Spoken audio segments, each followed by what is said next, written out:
Hello વિદ્યાર્થી મિત્રો, હું યાશિકા પટેલ આપ સર્વેનું અમારી યુટ્યુબ ચેનલ દીપમ જ્ઞાન ક્રાંતિમાં હાર્દિક સ્વાગત કરું છું. મિત્રો, આ વિડીયોમાં આપણે ધોરણ 12 વાણિજ્ય પત્ર વ્યવહાર અને સેક્રેટરીયલ પ્રેક્ટિસ એટલે કે એસપીસીસી અંતર્ગત જે વિભાગ 2 છે સેક્રેટરીયલ પ્રેક્ટિસ, એનું ચોથું ચેપ્ટર જે છે સભ્યપદ એટલે કે મેમ્બરશિપ. તો એ અંગેનો જે અગાઉનો ટોપિક છે કે સભ્યપદ અને શેર હોલ્ડર વચ્ચે તફાવત કેવી રીતે છે અને સાથે સાથે કંપનીનું સભ્યપદ કોણ મેળવી શકે છે, તો એ વિશેની ચર્ચા કરીશું. અગાઉના વિડીયોમાં આપણે સભ્યપદ એટલે શું એની વ્યાખ્યા અંગે ચર્ચા કરી હતી. હવે જે ખૂબ જ અગત્યનો પરીક્ષાની દ્રષ્ટિએ જે ટોપિક છે અને જે તમને 5 માર્ક્સના ક્વેશ્ચનમાં પૂછાય છે કે તફાવત, તો એ સભ્ય અને શેર હોલ્ડર વચ્ચેનો તફાવત એટલે કે difference between member and share holder, તો એ વિશે ચર્ચા કરીએ. પરીક્ષામાં પણ તમારે આવી જ રીતે લખવાનું છે. સૌપ્રથમ ક્રમ, પછી મુદ્દા, પછી જેનો તફાવત લખવાનો છે એટલે કે સભ્ય અને બીજામાં છે શેર હોલ્ડર. તો એની આપણે ચર્ચા કરીએ. તો સૌપ્રથમ જ્યારે પણ તમે લખો તફાવત, તો સૌપ્રથમ જે તમારો તફાવતનો મુદ્દો હશે એ હશે અર્થ. તો આપણે વાત કરીએ અર્થની. તો સભ્ય એટલે શું? તો જે વ્યક્તિનું નામ લેખિત સંમતિ દ્વારા કે શેર અરજી દ્વારા સભ્યપત્રકમાં નોંધ થયેલ છે, તો તે વ્યક્તિ કંપનીનો સભ્ય ગણાય છે. 2 શબ્દો ખૂબ અગત્યના છે. કઈ સંમતિ? તો લેખિત સંમતિ, અને સાથે સાથે શેર અરજી દ્વારા સભ્યપત્રકમાં નોંધ થયેલી હશે એટલે કે સભ્યપત્રકમાં નોંધ, તો તે વ્યક્તિને આપણે શું કહીશું? જે તે કંપનીનો સભ્ય તરીકે ઓળખીશું. શું યાદ રાખવાનું છે કે લેખિત સંમતિ દ્વારા અથવા તો શેર અરજી દ્વારા સભ્યપત્રકમાં જે વ્યક્તિનું નામ નોંધાયેલું છે, તો તે વ્યક્તિ કંપનીનો સભ્ય તરીકે ઓળખાય છે. હવે વાત કરીએ શેર હોલ્ડરની. તો જે વ્યક્તિ કંપનીના શેર ધરાવતી હોય તે કંપનીના શેર હોલ્ડર કહેવાય છે.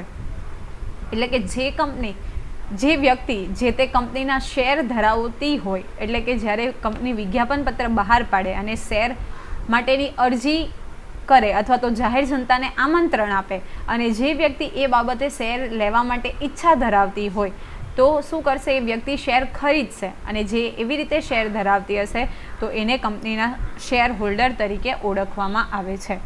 હવે બીજો તફાવતનો મુદ્દો છે જે છે સહી. તો જે વ્યક્તિએ આવેદનપત્રમાં સ્થાપનાની કલમમાં સહી કરી હોય તેને સભ્ય ગણી લેવામાં આવે છે. આપણે અગાઉના વિડીયોમાં પણ જોયું હતું કે જ્યારે કંપની એસ્ટાબ્લિશ કરવામાં આવે તો ત્યારે શું કરવામાં આવે છે? આવેદનપત્રની નિમણૂક કરવામાં એટલે કે બનાવવામાં આવે છે. તો આવેદનપત્રની જે સ્થાપનાની કલમ છે, તો એમાં જે વ્યક્તિએ સહી કરી હોય તો એને શું ગણવામાં આવે છે? સભ્ય તરીકે સ્વીકારી લેવામાં આવે છે. જ્યારે શેર હોલ્ડરની વાત કરીએ તો કંપનીના આવેદનપત્રમાં શેર હોલ્ડરની સહી જરૂરી નથી. હવે આવેદનપત્ર તો કંપનીની એસ્ટાબ્લિશમેન્ટ સમયે જ બહાર પાડવામાં આવે છે, તો એમાં શેર હોલ્ડરનો કોઈ ભાગ અથવા તો કોઈ ભૂમિકા હોતી નથી, કારણ કે આવેદનપત્રમાં જોગવાઈ કરીને પછી શું બહાર પાડવામાં આવે છે? તો વિજ્ઞાપન પત્ર દ્વારા આપણે જાહેર જનતાને આમંત્રણ આપીએ છીએ, એટલે આવેદનપત્રમાં જે શેર હોલ્ડર છે એની સહીની જરૂર રહેતી નથી. હવે જોઈએ કાયદાકીય હસ્તાંતરણ. તો કાયદેસરનો પ્રતિનિધિ શેર ફેરબદલીની પ્રક્રિયા દ્વારા તેનું નામ સભ્યપત્રકમાં નોંધાવે ત્યારે તે સભ્ય ગણાય છે. હવે જોયું કે જે શેર પ્રતિનિધિ છે તો એ શું કરશે કે શેર ફેરબદલીની પ્રક્રિયા કરશે અને સભ્યપત્રકમાં નામ નોંધાવે ત્યારે તે સભ્ય ગણાય છે. માની લે કે એ અને બી નામની વ્યક્તિ છે. ઓકે, તો એ નામની વ્યક્તિ શું કરશે? એટલે કે એ નામનો જે પ્રતિનિધિ છે એ બી નામની વ્યક્તિના તરફેણમાં જ્યારે કાયદાકીય હસ્તાંતરણ દ્વારા પ્રક્રિયા કરશે અને આ જે બી વ્યક્તિના નામે અથવા તો બી વ્યક્તિની તરફેણમાં પોતાના શેર જતા કરશે, તો આ બી વ્યક્તિ જ્યારે પોતાનું નામ સભ્યપત્રકમાં નોંધાવશે તો આ જે બી વ્યક્તિ છે તો એ શું ગણાશે? સભ્ય. એટલે કે આના માટે કેવું પ્રક્રિયા કરવી પડે છે?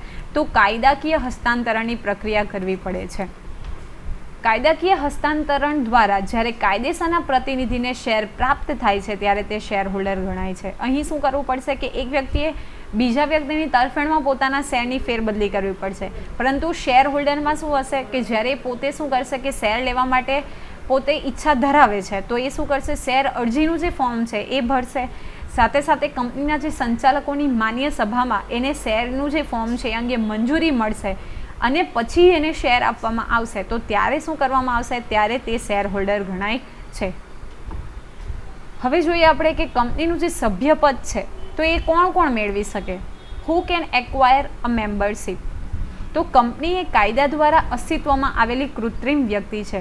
આપણે જ્યારે ચેપ્ટર ફર્સ્ટ જોયું હતું ત્યારે જ મેં તમને કીધું હતું કે કાયદાકીય રીતે એટલે કે કાયદા દ્વારા ચોક્કસ નિયમોનું પાલન કરીને અસ્તિત્વમાં આવે છે, પરંતુ જે કંપની છે એ કૃત્રિમ વ્યક્તિત્વ છે એટલે કે કૃત્રિમ વ્યક્તિત્વ ધરાવે છે, જે કાયદા દ્વારા જીવંત વ્યક્તિ જેવા અધિકાર ભોગવે છે. હવે આપણે જોયું કે લિવિંગ પર્સન એટલે કે જીવંત વ્યક્તિ દ્વારા અધિકાર તો ભોગવે છે, એટલે કે કંપનીના નામે બધું જ કરવામાં આવે છે, પરંતુ એ કેવી વ્યક્તિ છે? તો કૃત્રિમ વ્યક્તિ છે. કાયદાની દ્રષ્ટિએ સ્વતંત્ર અસ્તિત્વ તેમજ વ્યક્તિત્વ ધરાવનાર કોઈ પણ એકમ કંપનીનું સભ્યપદ પ્રાપ્ત કરી શકે છે. આ પણ ખૂબ અગત્યનું છે કે સ્વતંત્ર અસ્તિત્વ ધરાવતું હોય અથવા તો વ્યક્તિત્વ ધરાવનાર કોઈ પણ એકમ જે છે, એટલે આપણે માની લઈએ કે ABC નામની કંપની છે, બીજી તરફ XYZ નામની કંપની છે, તો XYZ નામની કંપની એ શું છે કે કાયદાકીય રીતે અસ્તિત્વમાં આવેલી કૃત્રિમ વ્યક્તિત્વ ધરાવતી કંપની છે.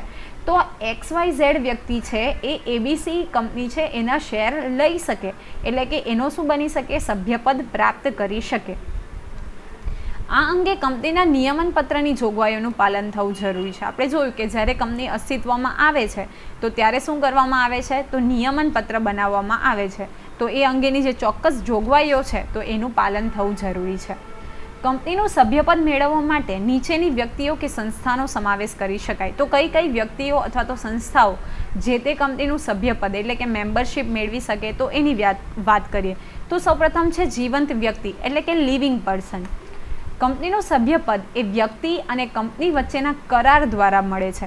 હવે આપણે જોયું હતું કે કંપની કોઈ પણ સભ્યપદ મેળવવું હોય તો જે વ્યક્તિ અને કંપની એની સાથે કાયદેસરનો કરાર એટલે કે કાયદાકીય રીતે જે પ્રોસેસ છે એ પ્રોસેસ કરીને શું મળે છે? કંપનીનું સભ્યપદ મળે છે. ભારતીય કરાર કાયદા મુજબ કરાર કરવા માટે સમર્થ એવી કોઈ પણ જીવંત વ્યક્તિ સભ્ય બની શકે છે, પરંતુ જે વ્યક્તિ કરાર કરવા અસમર્થ છે તેવી વ્યક્તિ સભ્ય બની શકે નહીં. દાખલા તરીકે સગીર, નાદાર અને અસ્થિર મગજવાળી વ્યક્તિ. ખૂબ અગત્યનું છે કે જે વ્યક્તિ કરાર કરવા માટે સમર્થ છે એટલે કે એ કેપેબલ છે, સમજી શકે છે, તો એ વ્યક્તિ જે તે કંપનીનો સભ્ય બની શકે. પરંતુ જે વ્યક્તિ સગીર છે એટલે કે બિલો 18 યર્સ છે, નાદાર છે અથવા તો અસ્થિર મગજની વ્યક્તિ છે તો એ કંપનીનો સભ્ય બની શકતી નથી.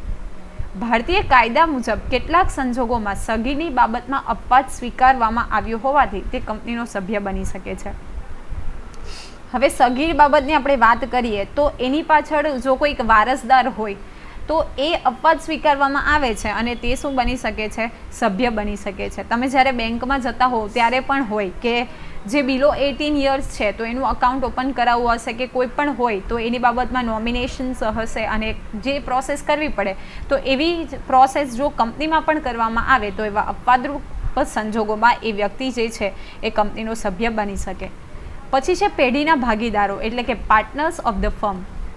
ભાગીદારી પેઢી કાયદાની દ્રષ્ટિએ વ્યક્તિ ન હોવાથી તે સભ્ય બની શકે નહીં. હવે ભાગીદારી જે પેઢી છે એ કોઈક એક વ્યક્તિની માલિકીની નથી હોતી, પરંતુ ઘણા બધા માલિકો ભેગા બનીને એક પેઢી બનાવે છે, તો એ કાયદાકીય દ્રષ્ટિએ વ્યક્તિ નથી, પરંતુ તે સભ્ય બની શકે. પરંતુ એના માટે પણ એક કન્ડિશન છે. શું? તો પેઢીના ભાગીદારો વ્યક્તિગત રીતે અથવા તો સંયુક્તપણે કંપનીનું સભ્યપદ મેળવી શકે. હવે આપણે માની લઈએ કે XYZ નામની કોઈક પેઢી છે, ઓકે, તો એમાં 3 ભાગીદાર છે, એક છે X, એક છે Y અને Z. તો XYZ જે પેઢી છે એ સભ્યપદ નહીં મેળવી શકે, પરંતુ X વ્યક્તિ, Y વ્યક્તિ અને Z એટલે કે આ 3 વ્યક્તિ સ્વતંત્ર રીતે તો મેળવી શકે એટલે કે વ્યક્તિગત રીતે, અથવા X + Y + Z એટલે કે આ 3 ભેગા થઈને પણ શું કરશે? જે તે પેઢીનું જે તે કંપનીનું સભ્યપદ મેળવી શકે છે. પછી છે હિન્દુ અવિભક્ત કુટુંબ એટલે કે હિન્દુ અનડિવાઇડેડ ફેમિલી. ઘણી વખત તમને HUFનું ફૂલ ફોર્મ એક્ઝામમાં પૂછાય છે, તો તમારે અગત્યનું છે, યાદ રાખવાનું છે, હિન્દુ અનડિવાઇડેડ ફેમિલી એટલે કે હિન્દુ અવિભક્ત કુટુંબ. હિન્દુ અવિભક્ત કુટુંબમાં માત્ર કુટુંબનો કર્તા પોતાના નામે કે સંયુક્ત નામે શેર ખરીદીને કંપનીનું સભ્યપદ પ્રાપ્ત કરી શકે છે. હિન્દુ અવિભક્ત કુટુંબ એટલે કે ઘણા બધા સભ્યો એક સાથે રહેતા હોય, તો શું છે કે કુટુંબનો કર્તા એટલે કે જે હવે આપણે વાત કરીએ HUF કુટુંબની, તો જે સૌથી વૃદ્ધ હશે અથવા તો સૌથી મોટી ઉંમરનો વ્યક્તિ હશે રિસ્પોન્સિબલ, તો એને કુટુંબનો આપણે કર્તા તરીકે સ્વીકારીએ છીએ. અને સ્પેશિયલી એમાં જે છે એ મેલ કેરેક્ટર હશે. ઓકે, તો એ શું કરશે, પોતાના નામે શેર ખરીદી શકશે અથવા તો સંયુક્ત નામે, એટલે કે જે ગ્રેન્ડ પેરેન્ટ હશે તો એના સન એવી રીતે શું કરશે, સંયુક્ત નામે પણ શેર ખરીદી શકે છે અને કંપનીનું સભ્યપદ પ્રાપ્ત કરી શકે છે. તો અહીંયા HUFનું ફૂલ ફોર્મ ખૂબ અગત્યનું છે, હિન્દુ અનડિવાઇડેડ ફેમિલી, એ તમારે ધ્યાન રાખવાનું છે. પછી છે ટ્રસ્ટ. તો નવા કંપની ધારા મુજબ કોઈ પણ ટ્રસ્ટ કંપનીના શેર ખરીદીને સભ્ય બની શકે છે અને સભ્યપદ પ્રાપ્ત કરી શકે છે. હવે તમને ખબર છે કે જે ટ્રસ્ટ હોય તો એ પણ શું કરશે, તો જે તે કંપનીના શેર ખરીદી અને એના સભ્ય બની શકે છે. પછી છે વિદેશી વ્યક્તિ એટલે કે ફોરેનર. અન્ય દેશની કોઈ પણ વ્યક્તિ ભારતીય કંપનીના શેર ધારણ કરી સભ્ય બની શકે છે. એટલે કે બીજા કોઈ ફોરેન કન્ટ્રીના વિદેશી વ્યક્તિ છે એ પણ ભારતીય કંપનીના શેર ધારણ કરી શકે છે. પરંતુ જ્યારે ભારતમાં યુદ્ધકાલીન પરિસ્થિતિ કે કટોકટી જાહેર થાય ત્યારે તે વ્યક્તિ દુશ્મન દેશની હોય તો તેનું સભ્યપદ અને કંપની તરફથી મળતા હકો સ્થગિત કરવામાં આવે છે. ફોર એક્ઝામ્પલ આપણે લઈ લઈએ જીઓ. ઓકે, તો હવે જીઓ કંપનીમાં કોઈક આપણે માની લઈએ કે આફ્રિકાની કોઈક વ્યક્તિ રોકાણ કરવા ઈચ્છે છે અથવા તો એના શેર ખરીદવા ઈચ્છે છે, તો આફ્રિકાની વ્યક્તિ જીઓ કંપનીના શેર ખરીદી શકે છે. પરંતુ જો ભારતમાં યુદ્ધકાલીન પરિસ્થિતિ એટલે કે યુદ્ધ જેવી પરિસ્થિતિ અથવા તો કટોકટી જાહેર થાય અને આ આફ્રિકાનો વ્યક્તિ એટલે કે દુશ્મન દેશ, એટલે કે માની લઈએ કે ભારત અને આફ્રિકા વચ્ચે કોઈ યુદ્ધકાલીન પરિસ્થિતિ અથવા તો કટોકટી જાહેર થાય, તો આ જે આફ્રિકાની કન્ટ્રી છે, ઓકે, તો એનો વ્યક્તિ છે તો એનું શું કરવામાં આવશે, એના હકો જે છે એને સ્થગિત કરવામાં આવે છે. એટલે કે એ સમય મર્યાદા એટલે કે યુદ્ધ પરિસ્થિતિ અથવા તો કટોકટીના સમયગાળા દરમિયાન એના હકો જે છે એ શું કરવામાં આવે છે, સ્થગિત કરવામાં આવે છે. પછી છે સંયુક્ત શેર ધરાવનાર એટલે કે joint holder of the share. જ્યારે બે કે તેથી વધુ વ્યક્તિઓ સંયુક્ત નામે કંપનીના શેર ખરીદે ત્યારે કંપનીના સભ્યપત્રકમાં સંયુક્ત નામ લખવામાં આવે છે. આપણે કીધું કે એકથી વધુ વ્યક્તિઓ એટલે કે એક્સ અને વાય બંને ભેગા મળીને જ્યારે શેર ખરીદે એટલે કે સંયુક્ત રીતે, તો એક્સ અને વાય બંનેનું નામ કંપનીના સભ્યપત્રકમાં સંયુક્ત રીતે લખવામાં આવે છે. જેમના નામ સભ્યપત્રકમાં દર્શાવેલા હોય તેમની વ્યક્તિગત અને સંયુક્ત ભાગીદારી બંને ઉદ્ભવે છે. એટલે કે એક્સની પોતાની વ્યક્તિગત જવાબદારી તો છે જ, વાયની પણ પોતાની જવાબદારી છે વ્યક્તિગત, સાથે સાથે બંનેની સંયુક્ત જવાબદારી પણ ઉદ્ભવે છે. વહીવટી સરળતા ખાતર જેનું નામ પ્રથમ હોય તેના નામે કંપની પત્ર વ્યવહાર કરે છે. માની લે કે એક્સ અને વાય બંને સંયુક્ત શેર ધરાવે છે, પરંતુ સભ્યપત્રકમાં પ્રથમ નામ એક્સનું હશે તો કંપની કોના નામે, આ એક્સ વ્યક્તિના નામે પત્ર વ્યવહાર કરશે. અને જો વાયનું નામ પ્રથમ હશે તો કંપની કોની સાથે પત્ર વ્યવહાર કરશે, વાય વ્યક્તિ સાથે પત્ર વ્યવહાર કરશે. નોટિસ, ડિવિડન્ડ વોરંટ, પરિપત્ર, દસ્તાવેજ, શેર પ્રમાણપત્ર તેના જ નામે અથવા તો સરનામે મોકલાવે. એટલે કે જે વ્યક્તિનું નામ જો સંયુક્ત શેર ધરાવનાર હોય તો એ પૈકી જે વ્યક્તિનું નામ કંપનીના સભ્યપત્રકમાં પ્રથમ લખાયેલું છે એટલે કે પ્રથમ નોંધાયેલું છે તો એના નામે શું કરવામાં આવશે, જ્યારે નોટિસ હશે, ડિવિડન્ડ વોરંટ, પરિપત્ર, દસ્તાવેજ, શેર પ્રમાણપત્ર કે કોઈ પણ વસ્તુની આપલે કરવાની હશે તો જે વ્યક્તિનું નામ પ્રથમ નોંધાયેલું હશે એ વ્યક્તિને નામે શું કરવામાં આવશે, એ વ્યક્તિના નામે કંપની જે છે એ પત્ર વ્યવહાર કરશે. પછી છે કંપની. તો કંપની કાયદા દ્વારા અસ્તિત્વમાં આવેલી અલગ અને સ્વતંત્ર કૃત્રિમ વ્યક્તિ હોવાથી સભ્યપદ મેળવી શકે છે. આપણે જોયું કે કૃત્રિમ વ્યક્તિત્વ ધરાવે છે એટલે એ સભ્યપદ મેળવી શકે છે. કંપની પોતાના નિયમન પત્ર અનુસાર બીજી કંપનીનું સભ્યપદ મેળવી શકે છે, પરંતુ કેટલીક જોગવાઈનું પાલન થવું જરૂરી છે. એટલે મેં તમને કીધું કે ABC નામની કંપની છે અને બીજી છે XYZ નામની કંપની. હવે XYZ નામની વ્યક્તિ જે છે એ સ્વતંત્ર કૃત્રિમ વ્યક્તિત્વ ધરાવે છે. એટલે જો XYZ કંપનીને એવું લાગે કે મારે ABC કંપનીના શેર ખરીદવા છે તો એ ખરીદી શકે છે, પરંતુ કેટલીક જોગવાઈઓ છે તો એ આપણે જોઈએ. તો કંપની પોતાના નિયમન પત્રના અનુસંધાનમાં જ અન્ય કંપનીનું સભ્યપદ મેળવી શકે છે. જો XYZ કંપની શરૂ થઈ અને આવેદનપત્રમાં એણે લખ્યું છે કે જો એ બીજી કંપનીના શેર ખરીદી શકે તો જ એ સભ્યપદ મેળવી શકે, પરંતુ આવેદનપત્રમાં એ અંગેની જોગવાઈઓ કરી ન હોય તો એ સભ્યપદ મેળવી શકે નહીં. ગૌણ કંપની તેની શાસક કંપનીનું સભ્યપદ મેળવી ન શકે, પરંતુ નીચે દર્શાવેલા અપવાદરૂપ સંજોગોમાં મેળવી શકે. માની લઈએ કે આપણી પાસે એક એરટેલ નામની કંપની છે અને બીજી કંપની છે જીઓ નામની કંપની.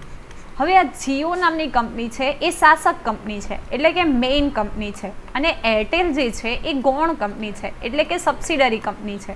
તો શું કરશે?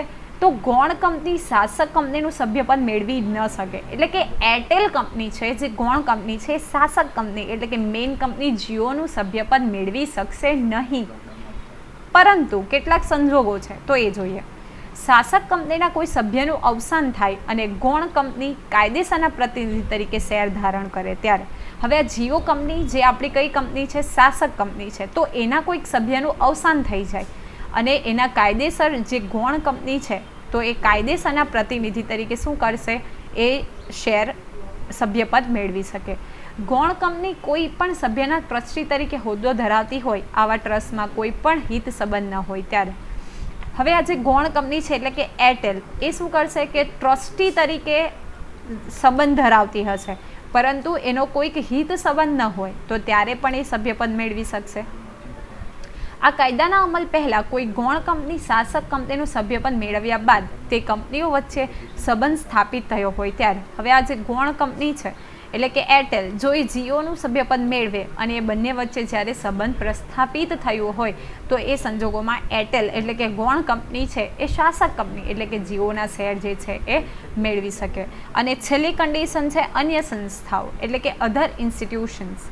તો સહકારી કાયદા મુજબ નોંધાયેલી સહકારી મંડળી કે અન્ય કાયદા હેઠળ નોંધાયેલી સંસ્થાઓ પોતાના બંધારણની જોગવાઈ અનુસાર કંપનીના શેર ખરીદીને સભ્ય બની શકે છે. જે કાયદાઓ છે સહકારી કાયદા અનુસાર, તો એ અનુસાર જે સહકારી મંડળીઓ નોંધાયેલી છે અને કાયદા હેઠળ નોંધાયેલી જે સંસ્થાઓ છે તો એ પણ શું કરશે? પોતાના બંધારણની જોગવાઈ અનુસાર જે તે કંપનીના શેર ખરીદીને સભ્ય બની શકે છે. આશા રાખું કે આજે કેવી રીતે સભ્યપદ મેળવવું અને કોણ મેળવી શકે તો એમાં તમને સમજ પડી ગઈ હશે. અને છતાં તમને કોઈ પણ પ્રકારની મૂંઝવણ હોય તો તમે કમેન્ટ બોક્સમાં લખી શકો છો. ત્યાં સુધી હું રજા લઉં છું. Take care, good bye, thank you, have a nice day.